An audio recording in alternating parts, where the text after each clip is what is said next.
Propriétaire d'une épicerie et d'un terrain de camping pour caravane, Angelo Agostinelli est un homme heureux. Il vit avec Gina, sa femme, depuis 12 mois. Mais un matin, au réveil, Gina découvre que son mari a disparu.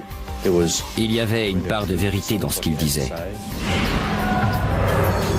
On pensait que seulement 2 personnes étaient impliquées. Puis une 3e personne est arrivée et maintenant une 4e. Je lui ai expliqué que ce qu'elle venait de me dire mettait sérieusement en doute son histoire. Ça allait trop loin pour lui. Il lui a dit qu'il arrivait à tenir le coup en faisant du yoga. On a retrouvé une importante quantité de sang. Mais les rumeurs continuaient de manière plutôt insistante. À notre grande surprise, l'affaire prenait encore un nouveau tournant. Bonjour, soyez les bienvenus sur ce plateau pour une nouvelle émission inédite des Enquêtes Impossibles. L'histoire au menu d'aujourd'hui est littéralement hallucinante. Elle démarre avec la disparition d'Angelo Agostinelli, un épicier d'une trentaine d'années, et finit par bouleverser toute la communauté de la petite ville de Millicent en Australie méridionale. Infidélité, soupçons, complot et machination sont au rendez-vous de cette affaire qui s'amplifie comme un cauchemar. Enquêteurs, criminologistes et experts scientifiques parviendront-ils à percer les secrets qui plombent et endeuillent la bourgade? J'étais au commissariat de Millicent quand j'ai reçu un appel de Gina Agostinelli du camping Lakeside. Elle tient l'épicerie qui se trouve en fait à l'angle de chez moi. Elle m'a dit que son mari avait disparu. Elle m'a dit qu'Angelo avait disparu depuis une semaine, qu'ils s'étaient disputés et qu'elle lui avait dit de s'en aller. J'étais un peu inquiet qu'il soit parti une semaine, mais elle m'a dit que ce n'était pas inhabituel. Il était déjà allé quelques jours en février à Adélaïde pour voir ses amis et sa famille après une autre dispute. Elle n'avait pas eu de ses nouvelles pendant 2 ou 3 jours et là, elle pensait que c'était la même chose. Je pensais que c'était un couple heureux. Ils étaient toujours ensemble. Elle s'asseyait sur ses genoux et ils avaient l'air vraiment tendres l'un envers l'autre. Le couple est marié depuis 5 ans. Gina a 2 enfants d'un précédent mariage. Je me suis dit qu'Angelo et Gina avaient eu une petite querelle d'amoureux, quelque chose comme ça, et qu'ils avaient seulement décidé de partir quelques jours pour se changer les idées. La famille nous avait dit qu'il était déjà parti une fois et qu'il était venu jusqu'à Adélaïde pour les voir, donc ça ne les surprenait pas tellement. Mais cette fois, Angelo n'a rien emporté avec lui. Il a juste pris son téléphone, il a appelé quelqu'un. Gina ne savait pas qui c'était et il a dit « Rejoins-moi ». Puis il est sorti de la caravane. Et elle m'a dit qu'Angelo n'avait pris ni sa voiture ni son téléphone. Ensuite, elle a remarqué qu'il manquait 3200 € dans le coffre. Mais elle ne croyait pas qu'il les avait pris ce soir-là parce que le coffre était dans la caravane et elle l'aurait entendu prendre l'argent et partir. Donc cet argent manquant pouvait dire 2 choses. Soit il avait prévu à l'avance de partir, soit il était revenu à un moment sans faire de bruit et avait pris l'argent. Dans la petite ville de Millicent, les rumeurs se répandent très vite au sujet de la disparition d'Angelo. La plupart des habitants ont une idée bien précise en tête. Angelo a une liaison. Gina avait entendu des rumeurs en ville qui disaient qu'Angelo avait une liaison avec une femme de Tantanola. Étant donné que je connaissais cette femme, parce qu'elle avait eu des problèmes de santé et qu'elle avait eu pas mal de partenaires différents auparavant, je n'étais pas très surpris qu'Angelo puisse être allé chez elle.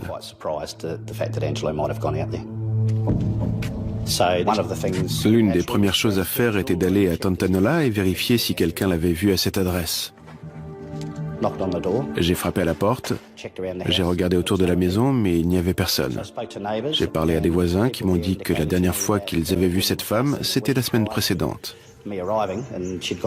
C'était très intéressant parce que ça correspondait au moment où Angelo avait disparu. J'étais sûr que le mari était seulement parti parce qu'il s'était disputé. Je m'attendais à ce qu'il revienne, ou du moins à ce qu'on le retrouve assez rapidement et que le dossier ne reste pas en suspens, comme la plupart des cas de personnes disparues. 3 jours après le début de l'enquête, Agostinelli et la mystérieuse femme de Tantanolla n'ont toujours pas réapparu. Ont-ils entrepris une escapade amoureuse? La disparition des 3200 € du coffre de la caravane pourrait le laisser penser. Un détail cependant contrarie cette hypothèse et intrigue les policiers. Angelo n'est pas parti avec sa voiture. Et sa voiture, c'est son bien le plus précieux. Je pensais qu'il aurait pu aller chez l'autre femme, mais mon frère ne serait jamais allé nulle part sans sa voiture. Il adorait sa voiture et il adorait conduire. Il ne laissait personne la prendre.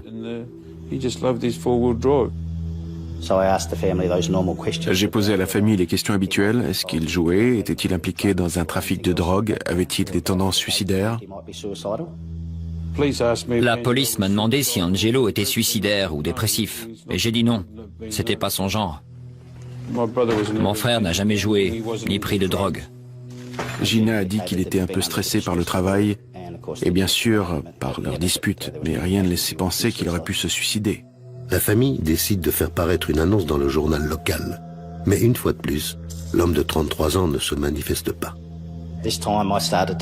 Cette fois, je commençais à penser qu'il y avait seulement 3 scénarios possibles, parce que ça commençait à faire un moment qu'il avait disparu. 1, il est parti avec l'autre femme ou la fameuse personne à qui il a dit « rejoins-moi ». 2, il s'est suicidé, ce qui est très improbable. Et 3, il s'agit d'un meurtre. Ça ne fait rien si tu ne m'appelles pas moi, mais je t'en prie, contacte quelqu'un, qu'on sache où tu es. Angelo Agostinelli a disparu depuis presque 2 semaines. La dernière fois que sa femme l'a vu, ils se sont disputés. Selon les rumeurs, il serait parti avec une autre femme. La police vient justement de la retrouver. On a interpellé cette femme, parlé avec elle, et elle nous a dit qu'elle n'avait pas de relation avec lui. Elle a dit qu'elle était allée au camping plusieurs fois et qu'elle avait parlé à Angelo, mais qu'il n'y avait rien du tout entre eux.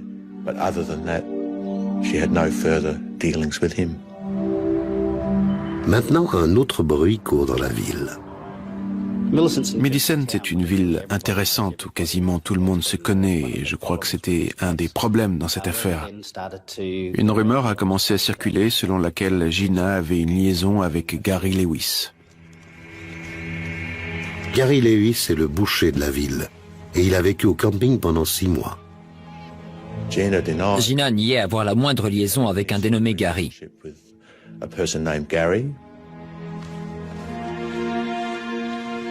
Elle disait que sa relation avec Angelo était une relation saine, que c'était un mari aimant et qu'ils avaient des disputes de couple comme tout le monde. Ils se disputaient pour de petites choses qui se passaient dans leur quartier de temps en temps.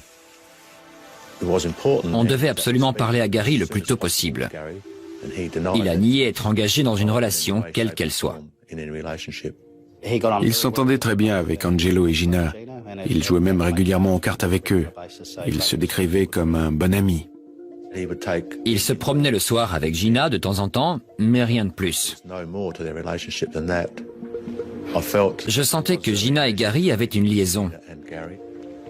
Mais j'étais toujours persuadé qu'il y avait de grandes chances pour qu'on retrouve Angelo, parce qu'il avait déjà quitté la maison une fois et qu'il était revenu.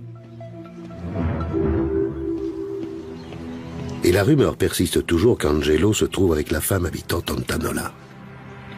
On croyait la jeune femme quand elle disait ne pas avoir de liaison avec lui, mais les rumeurs continuaient de manière plutôt insistante. Alors on a laissé des patrouilles pour garder un œil sur sa maison et regarder par les fenêtres pour vérifier qu'Angelo n'était pas là. Dans la ville de Millicent, où tout le monde se connaît, les rumeurs s'amplifient. Angelo s'est-il caché quelque part pour vivre à l'abri une passion amoureuse? Gina entretient-elle une liaison secrète avec Gary Lewis, le boucher, ami du couple? Bientôt, un nouveau commérage commence à circuler. Le jour de la disparition de son mari, Gina s'est sévèrement coupée au bras avec la trancheuse à viande de l'épicerie. On devait découvrir ce qui s'était passé et pourquoi Gina nous l'avait caché. Gina m'a expliqué qu'elle ne s'était pas coupé le bras sur la trancheuse à viande comme elle l'avait raconté à tout le monde. En fait, elle s'était disputée avec Angelo le soir de sa disparition et pendant la dispute, elle avait levé le bras vers lui en pointant son doigt. Lui avait pris un couteau sur le plan de travail, bougé son bras vers elle et c'est en faisant ce geste qu'il l'avait coupé accidentellement. Elle a enveloppé son bras dans une serviette verte et ensuite, elle est allée à la caravane de Gary pour lui demander de la conduire à l'hôpital pour faire soigner sa blessure.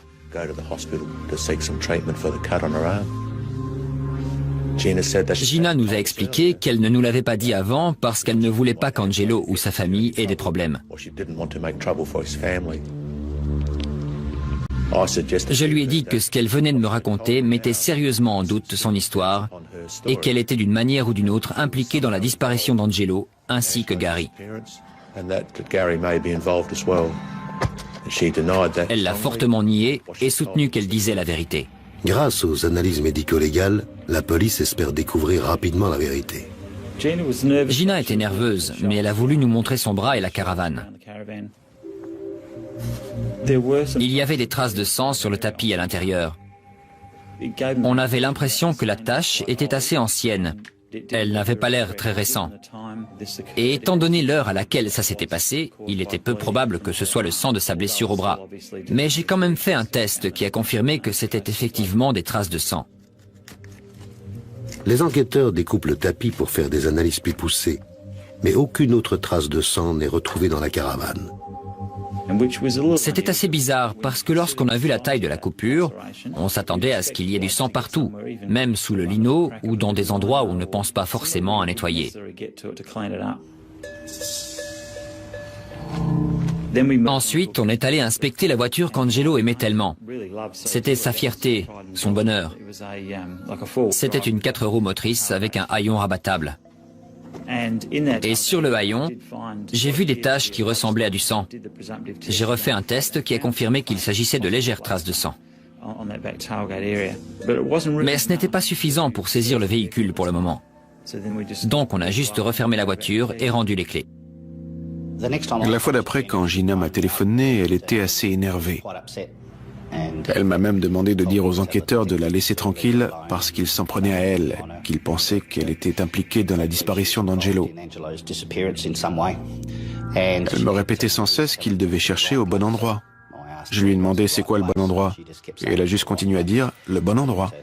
Elle ne m'a rien dit de plus. Les enquêteurs continuent de surveiller la maison et la femme de Tantanola, mais ils cherchent également ailleurs. Angelo Agostinelli, 33 ans, a disparu depuis plus de 2 semaines. Il a été vu pour la dernière fois à Millicent au camping Lakeside où il vit et dont il est le propriétaire.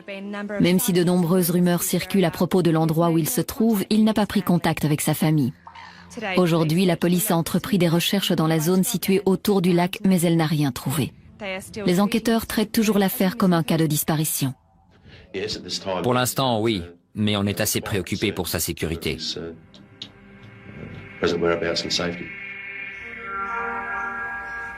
Mais quand la police scientifique retourne examiner plus attentivement la voiture d'Angelo, les enquêteurs pensent tout de suite qu'en réalité, c'est une affaire de meurtre. J'ai eu un pincement au cœur en me disant que j'aurais dû saisir le véhicule. Je me suis tout de suite dit que j'avais fait une erreur. Tandis que les policiers essaient de faire le tri entre rumeurs et faits avérés, la thèse de la fugue amoureuse d'Angelo cède peu à peu le pas sur celle de l'homicide. Sa femme et son amant sont-ils impliqués? Pourquoi, par exemple, Gina a-t-elle caché aux enquêteurs que son mari l'avait gravement blessé au bras le soir de sa disparition? Et qui, d'autre part, a nettoyé précipitamment la tache de sang repérée à l'arrière du véhicule tout-terrain par le commissaire Filarghi? On aurait dit qu'elle avait un peu disparu. Et je me suis dit, mince, 2 jours plus tard, c'est incroyable. Donc j'ai eu un pincement au cœur en me disant que j'aurais dû saisir le véhicule. Je me suis tout de suite dit que j'avais fait une erreur. Mais avec le recul, ce n'était probablement pas une mauvaise chose, parce qu'en fait, ça a incité quelqu'un à nettoyer la tache pour qu'on ne la retrouve pas. Et quand on a regardé une seconde fois le véhicule, on a découvert du sang derrière la poignée de porte du haillon. Cela prouvait que le véhicule avait probablement été utilisé pour transporter une personne qui saignait. À ce moment-là, je ne savais pas à qui appartenait le sang ni pourquoi il y en avait dans la voiture. J'en ai parlé à Gina et je lui ai demandé où elle s'était assise dans la voiture quand elle s'était blessé le bras. Elle m'a dit qu'elle était assise devant et qu'elle ne savait pas pourquoi il y avait du sang à l'arrière ou sur le haillon dans la voiture. Le lendemain, un homme habitant l'une des caravanes voisines fournit une explication. Henry Miller nous a raconté qu'un jour, Angelo réparait les fenêtres d'une des caravanes à côté de sa voiture et qu'il s'était coupé avec la perceuse. Je suis revenu, j'ai examiné la caravane qu'Angelo avait prétendument réparée et j'ai pris des photos. J'ai vérifié la fenêtre où il avait utilisé la perceuse pour mettre un rivet. Il n'y avait aucune trace de sang sur la caravane. J'ai bien vérifié. J'essayais soit de confirmer, soit de contredire la version d'Henry Miller. La police scientifique démonte complètement la voiture d'Angelo pour l'examiner. On a retiré l'habillage du haillon et à l'intérieur, sur le mécanisme de fermeture qu'on ne peut pas voir en temps normal, on a découvert environ 10 cm3 ou 10 ml de sang, ce qui représente une importante quantité de sang. Bien loin de la quantité décrite par Henry Miller. On a demandé à Henry combien il avait perdu de sang. Il a dit qu'Angelo avait arrêté le saignement avec un pansement, si je me souviens bien. Donc ce n'était pas cohérent avec la quantité de sang qu'on avait retrouvée dans le haillon. On pense que le sang s'est infiltré par la vitre du haillon à l'intérieur de la serrure. Et la personne qui a nettoyé la vitre n'a évidemment pas démonté le haillon. On a donc retrouvé le sang dans le mécanisme de fermeture, ce qui était une découverte capitale. Ce qui était intéressant, c'est qu'Henry avait été incité par Gina à se souvenir de cette histoire et à la raconter. Ce qui nous laissait penser encore une fois que c'était une histoire inventée pour masquer la vérité. Les enquêteurs envoient à Adélaïde les échantillons de sang prélevés dans la voiture, ainsi que des échantillons du sang de la famille d'Angelo pour faire un test ADN. La police voulait faire le test ADN pour savoir si c'était le sang d'Angelo ou de quelqu'un d'autre à l'arrière de la voiture. Les enquêteurs de la brigade criminelle se rendent aussi à Adélaïde pour faire avancer l'enquête. À ce moment-là, on avait le mauvais pressentiment que la disparition d'Angelo était une affaire criminelle. Mais on ne pouvait pas être sûr à 100% qu'il n'était pas parti avec une autre femme. Les rumeurs allaient toujours bon train à ce sujet dans la ville, donc il était aussi possible qu'il soit en vie, caché quelque part. Pour tenter de découvrir si Angelo se cachait quelque part ou si c'était une affaire de meurtre, ses proches ont fait une déclaration devant les médias. Gina, tout d'abord, qu'avez-vous envie de dire à Angelo? Angelo, où que tu sois, quoi qu'il se soit passé, je t'en prie, reviens. C'est pas grave si tu ne m'appelles pas moi, mais s'il te plaît, appelle quelqu'un pour nous dire où tu es. Je t'en supplie. On a assez de soucis comme ça en ce moment. Je t'en prie, contacte quelqu'un, s'il te plaît. Eda, que voulez-vous dire à Angelo? Je voudrais dire à Angelo qu'il nous manque vraiment et que ça ne lui ressemble pas du tout. Pourquoi est-ce qu'il n'appelle pas l'un de nous? Ce qu'il a fait n'a aucune importance. On s'en fiche. On fait tous des erreurs dans la vie et la vie doit continuer. On peut l'aider et on est là pour l'aider, quoi qu'il arrive. Je suis retourné avec ma famille à Millicent, au camping. Avec ma sœur, on a fait passer un message à la télé, en pensant qu'Angelo le verrait et qu'il appellerait la famille ou quelqu'un, ou même que quelqu'un qui l'aurait vu appellerait la police.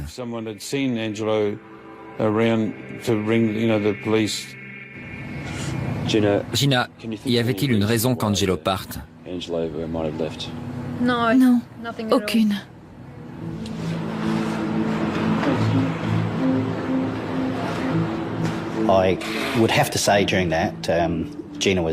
Je dois dire que Gina était très convaincante.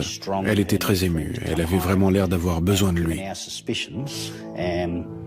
Si nos soupçons étaient justifiés, alors c'était vraiment une grande manipulatrice et une très bonne actrice.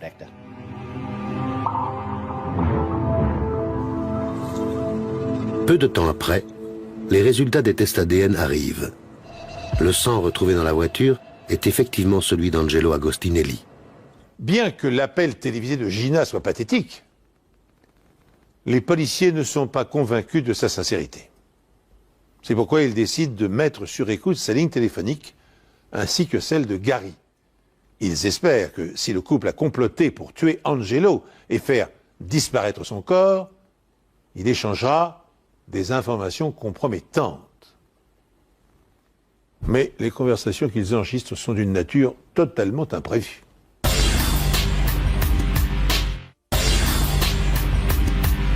C'est pas grave si tu ne m'appelles pas moi, mais s'il te plaît, appelle quelqu'un pour nous dire où tu es. Je t'en supplie. La police pense que Gina Agostinelli est responsable de la disparition et probablement du meurtre de son mari Angelo. Gary Lewis, son amant présumé, serait son complice. Mais après la mise sur écoute de leur caravane, un nouveau suspect apparaît. On ne pensait pas du tout qu'il pouvait y avoir d'autres personnes impliquées dans la disparition en plus de Gina et Gary. Puis on a entendu ce qu'a dit une des voisines. Il était évident qu'il y avait au moins une troisième personne impliquée dans cette affaire et qu'elle savait beaucoup de choses. Cette personne s'appelle Helen Miller. C'est une bonne amie de Gina et elle explique à la police que c'est elle qui a lavé la serviette dont s'est servie Gina le soir, où elle a été blessée au bras. Helen est la femme d'Henry Miller, l'homme qui a raconté à la police le soi-disant accident d'Angelo avec la perceuse. Les caravanes étaient sur écoute tous les jours. Et on sait qu'Hélène est allée chez Gary et qu'elle a dit quelque chose comme « Je ne sais pas comment je vais tenir le coup plus longtemps ». Et Gary lui a dit qu'il arrivait à tenir le coup en faisant du yoga. Pendant leur conversation, Gary et Helen n'ont pas donné plus de détails.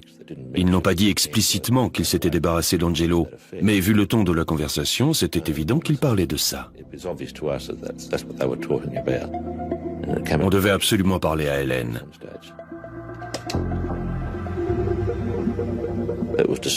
Ils étaient en train de parler, donc on a décidé de laisser les appareils d'écoute plus longtemps pour en entendre un peu plus. On aurait pu en apprendre davantage, comme l'endroit où Angelo était enterré, si tel était le cas.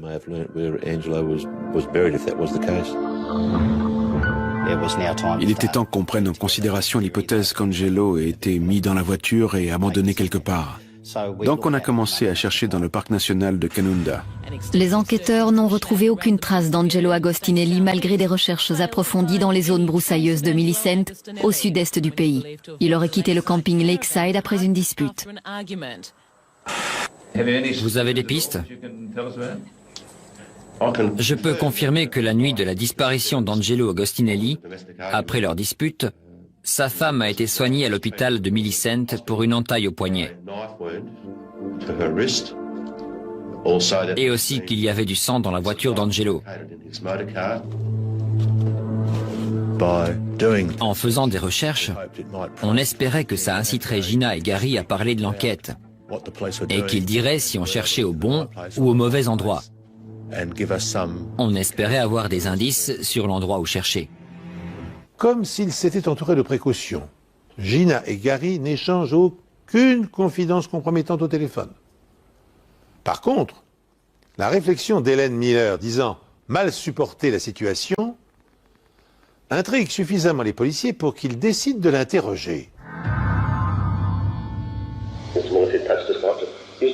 Madame Miller, si vous voulez bien, on va commencer. Dites-nous simplement ce que vous savez, s'il vous plaît.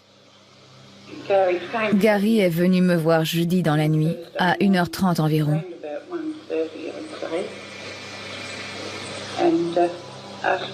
Et il m'a demandé de surveiller les enfants parce que Gina s'était coupé le bras.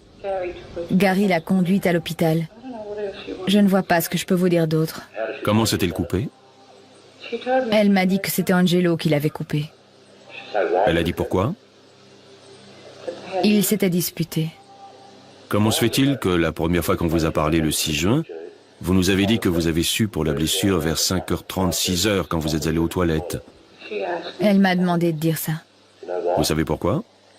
Pas du tout. Gina a-t-elle tué Angelo?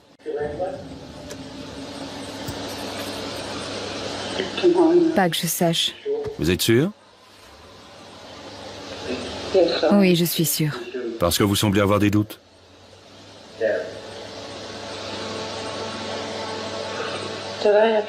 Ils sauront que j'ai dit quelque chose?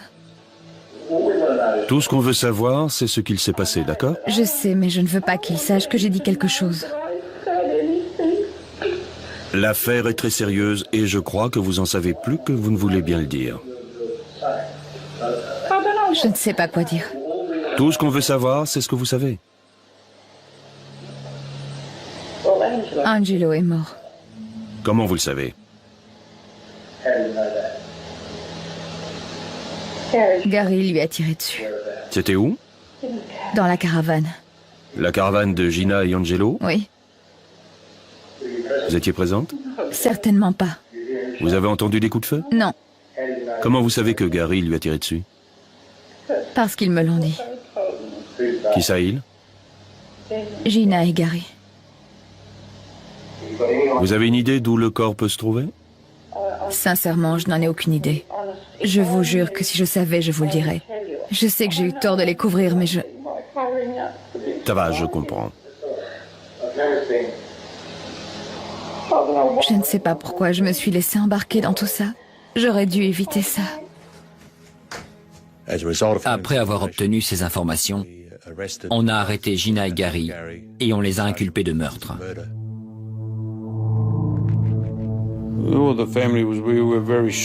Dans la famille, on était tous très choqués que Gina soit arrêtée. Je ne pensais pas qu'elle était capable de tuer quelqu'un. Je ne voulais pas y croire.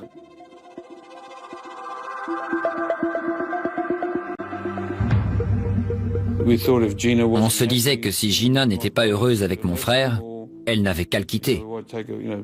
Pourquoi le tuer? Je ne comprends pas. Cet après-midi, Gina Agostinelli et Gary Lewis sont comparus au tribunal devant le juge Brown. Pour s'opposer à la liberté sous caution, l'assistant du procureur Graham Smith a expliqué que la police craignait que Gary Lewis ne s'en prenne à leur témoin le plus important, une femme. Il a ajouté que l'accusé pourrait toucher le corps de M. Agostinelli qui n'a pas encore été retrouvé. Depuis l'annonce du meurtre, les recherches se sont intensifiées. Les enquêteurs ainsi que de nombreux agents de police de la ville ont passé au peigne fin la décharge de Millicent. La décharge de Millicent rejoint le parc national et les bouchers ont une clé de cette décharge. Ils peuvent y accéder n'importe quand et avoir accès à la fosse. Gary est boucher. Il a accès à cette zone et il la connaît. Il était donc possible qu'Angelo ait été abandonné dans la décharge ou dans la fosse à déchets, mais nos recherches n'ont pas été fructueuses. On a décidé d'interroger à nouveau Helen Miller pour voir ce qu'elle savait d'autre, ou si elle nous cachait des choses. On a appris que Gary n'avait pas tué Angelo avec une arme à feu, mais qu'il l'avait poignardé. C'est au moment où Gary poignardait Angelo que Gina s'est pris un coup de couteau au poignet. L'affaire est sur le point d'être bouclée.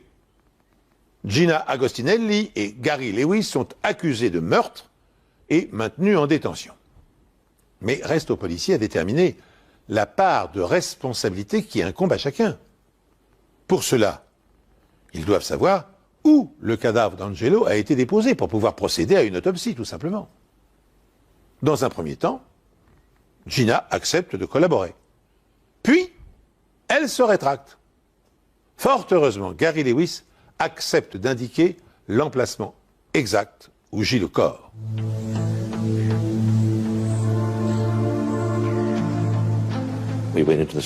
On est allé dans les broussailles, on s'est frayé un chemin sur environ 5 mètres et là on a trouvé le corps.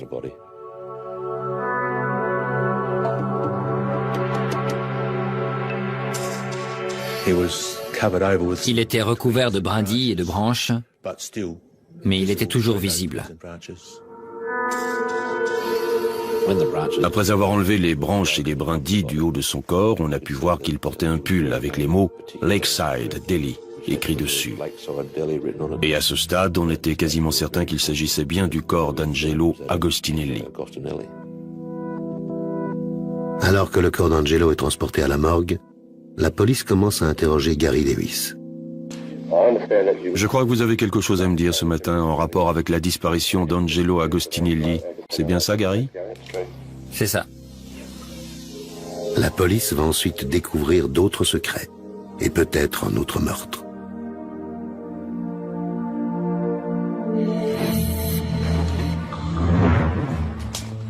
Le corps de la victime a été découvert à 10 mètres du sentier dans le parc national de Canunda, près de Millicent, à 11 heures. Bien que l'identification officielle n'ait pas encore été faite, la police n'a aucun doute sur le fait qu'il s'agit du propriétaire du camping âgé de 33 ans. Alors que les enquêteurs attendent les résultats de l'autopsie, Gary Lewis se livre totalement et explique à la police qu'il a été manipulé pour commettre ce meurtre. Je suis allé à l'épicerie un soir et il y avait une longue file d'attente. Il engueulait Gina. Il avait souvent des sautes d'humeur. Il se plaignait tout le temps pour des tas de choses. Il s'en prenait toujours aux enfants. C'est à ce moment-là qu'on est devenu très proche avec Gina. Tout ce que je sais, c'est que je voulais seulement aider Gina. Il expliquait qu'il s'était rapproché peu à peu de Gina et qu'elle répétait sans cesse qu'elle voulait qu'Angelo meure. Ce qui est arrivé la nuit où Gina l'a fait venir dans sa caravane.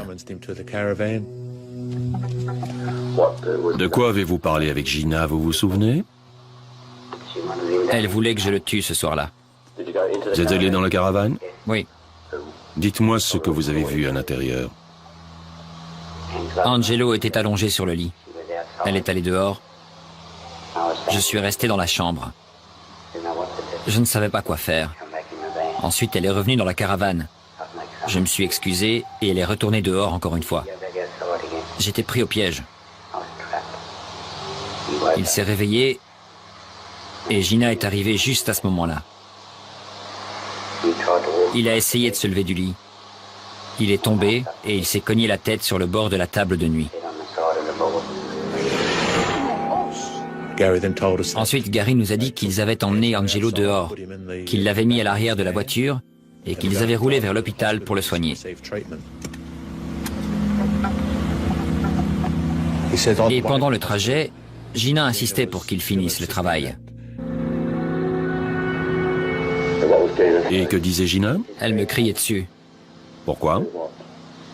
Pour que je le fasse. Elle voulait que je le tue pour elle et pour les enfants. Elle me harcelait. Même quand on s'est arrêté et qu'on l'a sorti de la voiture. Vous vous rappelez où c'était? Non, sur le bord de la route. Il voulait sortir pour vomir. D'accord. Et ensuite, dites-moi ce qui s'est passé. Gina a commencé à me crier dessus pour que je le fasse. Elle insistait.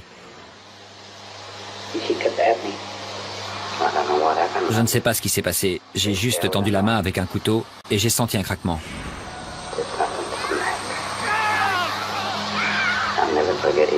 Je n'oublierai jamais sa voix. Il criait « Pourquoi tu me fais ça ?» Combien de fois vous l'avez poignardé? Juste une fois.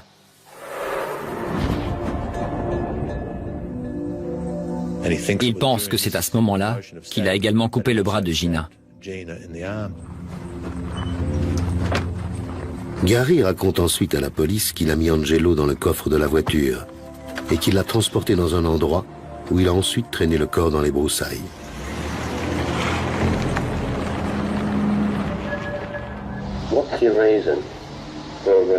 Pourquoi vous avez fait ça? Vous avez une liaison avec Gina? Non, Comment vous définiriez votre relation avec Gina? on est très bons amis. Rien de plus? C'est arrivé seulement une fois ou deux depuis toute cette histoire. Quoi donc? On a couché ensemble.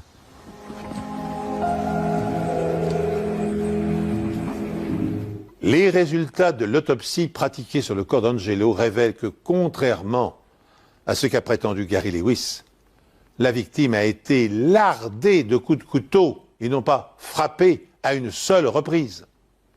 Cette information donne un tout autre éclairage sur le mode opératoire du meurtrier. D'après l'autopsie, 3 côtes ont été entaillées du côté gauche, ainsi qu'une partie du ventricule gauche du cœur. Ce qui est important, c'est que toutes les blessures étaient du côté gauche de la poitrine. Et elles correspondaient à l'emplacement des marques de coups de couteau dans le t-shirt.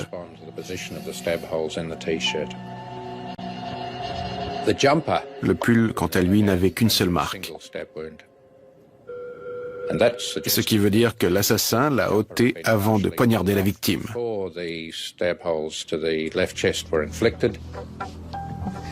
Il est possible qu'il ait donné un ou plusieurs coups après la mort, peut-être après avoir déplacé le corps.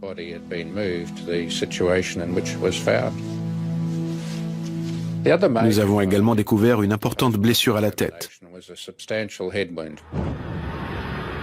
La blessure est tellement profonde que ça ne peut pas être dû au fait qu'Angelo se soit cogné la tête sur la table de nuit.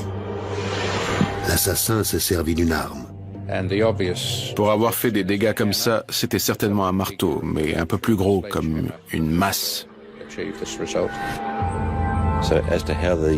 En ce qui concerne le déroulement des événements cette nuit-là et le moment où la victime a reçu les coups de couteau, on peut seulement faire des spéculations. Je pense que Gary essayait de minimiser son rôle le plus possible dans cette affaire. Il y avait une part de vérité dans ce qu'il disait, mais à chaque fois, il essayait de diminuer sa part de responsabilité. En effet, Gary raconte aux enquêteurs que Gina essaye de tuer Angelo depuis des mois et que la femme qui les a dénoncés, Helen Miller, fait également partie du complot. Helen Miller écrasait des comprimés parce qu'elle faisait souvent manger pour eux. Et elle mettait la poudre dans des gâteaux ou dans d'autres plats qu'elle préparait pour Angelo. Qui vous a dit ça? C'est elle. Vous dites qu'il y avait une sorte de complot entre Helen et Gina pour empoisonner Angelo?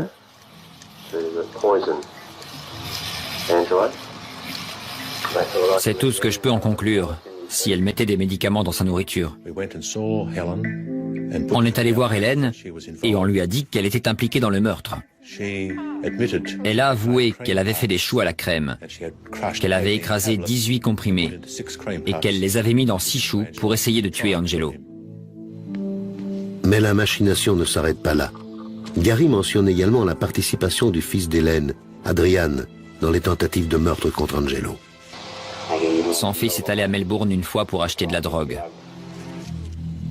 La police interroge Adrian et il admet que c'est la vérité. Gina lui a donné 400 € pour le faire, mais une fois là-bas, il a décidé qu'il ne voulait plus être mêlé à ça. Ça allait trop loin pour lui. Il a décidé d'acheter les amphétamines. Ils en ont donné à Angelo, mais ça n'a pas vraiment eu d'effet sur lui. Je crois qu'il a juste eu un petit peu mal à la tête. Adrian a également raconté que Gina lui avait dit de façon directe qu'elle ne se contenterait pas de la moitié, qu'elle voulait tout. C'est-à-dire les maisons qu'ils avaient à Adélaïde et l'argent des assurances vie d'Angelo. Hélène nous a aussi dit que Gina avait mis des médicaments dans le plat d'Angelo la nuit où il a été tué.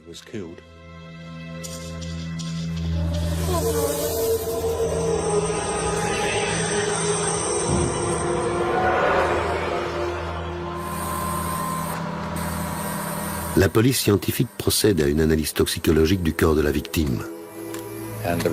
Les analyses ont révélé un faible taux d'un médicament appelé diazépam. Le diazépam est vendu sous différents noms, le plus connu étant le Valium. Adrian et Helen Miller sont inculpés de complicité de meurtre, mais ils ont encore beaucoup de choses à raconter à la police. À notre grande surprise, l'affaire prenait encore un nouveau tournant. On a découvert qu'il y avait peut-être un second meurtre.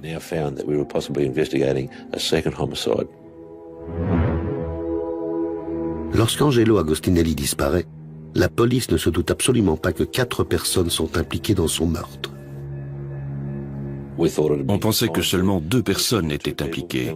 Puis une 3e personne est arrivée et maintenant une 4e. Cette 4e personne, Adrian Miller, déclare maintenant à la police que Gary Lewis a tué un autre homme. À notre grande surprise, l'affaire prenait encore un nouveau tournant. D'après ses déclarations, un étranger surnommé Bluey passait en ville. Et Gina et Gary lui ont demandé de tuer Angelo contre 600 €.